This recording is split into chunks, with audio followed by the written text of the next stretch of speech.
Way out there in space, there's huge clouds of dust and gas, and if one of those clouds of dust and gas is massive enough, its own gravity causes it to start to collapse.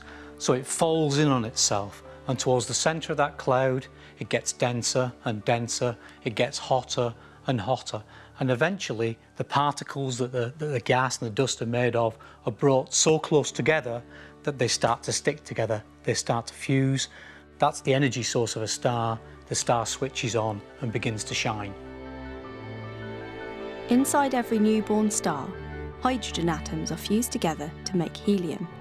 This process is called fusion, and it creates the energy that powers every star. What happens to a star during the rest of its life depends on how massive it is at its birth. A star like the Sun is in a delicate balance between gravity, which wants to make the star collapse in on itself, and the pressure that pushes outwards that comes from the energy that's been produced in these fusion reactions happening at its core. However, at some point in the future, the hydrogen runs out, and at that point, the core of the star will start to collapse in on itself under its own weight. It gets denser, it gets hotter, until a point where you can actually start to use the helium atoms themselves as the fuel for the fusion, pushing helium atoms together and making carbon and oxygen the next heavier elements in the periodic table. As the star begins to fuse helium, it creates more energy, and that causes the outer layers of the star to expand. One day, our sun will grow so large it will swallow up the inner planets of the solar system, out as far as the Earth. It will become a red giant. For the sun, this will be the beginning of the end. What happens is that the outer layers of the star get farther and farther from the middle. The force of gravity that they feel is getting weaker and weaker. And actually, the star loses hold of its outer atmosphere. Its outer atmosphere drifts off out into space. It expands out to become a planetary nebula. And they're some of the most beautiful objects in the universe. Once the outer layers have drifted away, all that is left of the star is its core. A white dwarf star is the dead remnant core of a star like the Sun at the end of its life. What's left behind is something that might weigh as much as half the mass of the Sun, but it's only about the size of the Earth. So it's an incredibly dense object, it's dead, there's no nuclear fusion going on it anymore, it's incredibly hot, but then over millions of years it will gradually cool down to become a black dwarf. Some stars, however, are much more massive than the Sun, and they lead very different lives. They are able to fuse heavier and heavier elements inside their core. The star gets bigger and bigger.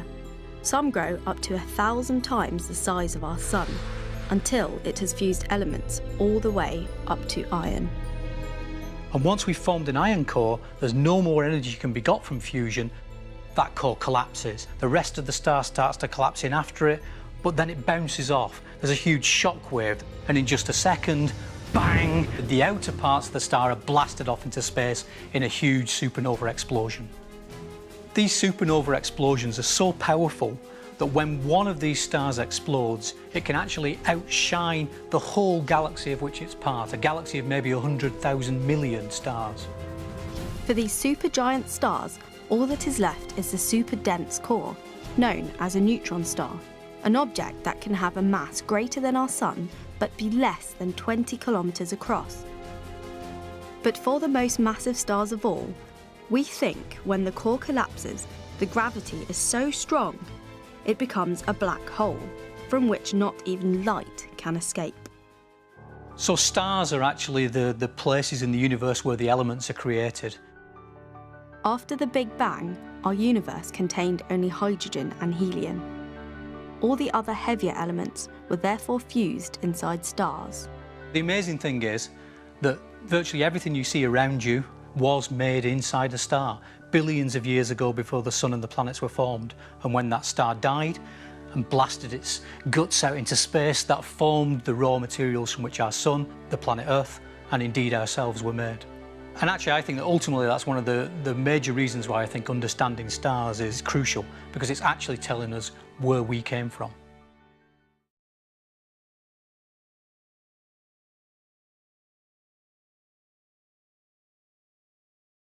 When a massive star reaches the end of the line, it does not go gentle into that good night. It becomes a supernova, an explosion so bright that it briefly outshines everything else in the galaxy. Most of the heavy elements that make up planets, and even people, are forged in the nuclear furnaces of such explosions. Here we see heavy elements in the Cassiopeia A supernova remnant blowing back into the galaxy and mingling with interstellar gases. The next generation of baby stars forms from this material, now enriched with building blocks for growing new solar systems and planets. But what of the star that went supernova? Its core still remains in the form of a pulsar. The stellar corpse is tiny and dense, squeezing about 1.5 times the mass of the Sun into an object a mere 10 miles across. A team led by Dr. Deepto Chakrabarty at the Massachusetts Institute of Technology has found that even a dead pulsar might play host to a whole new generation of planet formation. They studied a once massive star that went supernova about 100,000 years ago. In the process, it likely wiped out any existing planets. While most of the star stuff blew off into space, a little bit fell back under the pull of gravity. Dr. Chakrabarty explains. If the original massive star was spinning fast enough, then that material won't fall directly back onto the neutron star, but may instead form a disk. And so what we think we found is a disk of this debris material that's left over from the explosion that formed a neutron star. This disk has about 10 times the Earth's mass and looks very much like ones that produce planets around young stars. Moreover, it may help solve a recent planet-making mystery. In 1992, astronomers found the first planets outside our solar system, which were orbiting an older pulsar. But where did they come from? Could they have formed after their star went supernova? The discovery of a planet-forming disk around a younger pulsar makes this likely. It seems new planets can arise from the ashes of their own star's death. However, pulsar planets are pretty hostile real estate for life. Pulsars provide little light or heat and would bathe these worlds in intense radiation. A nuclear waste dump at the South Pole might actually be a little more pleasant.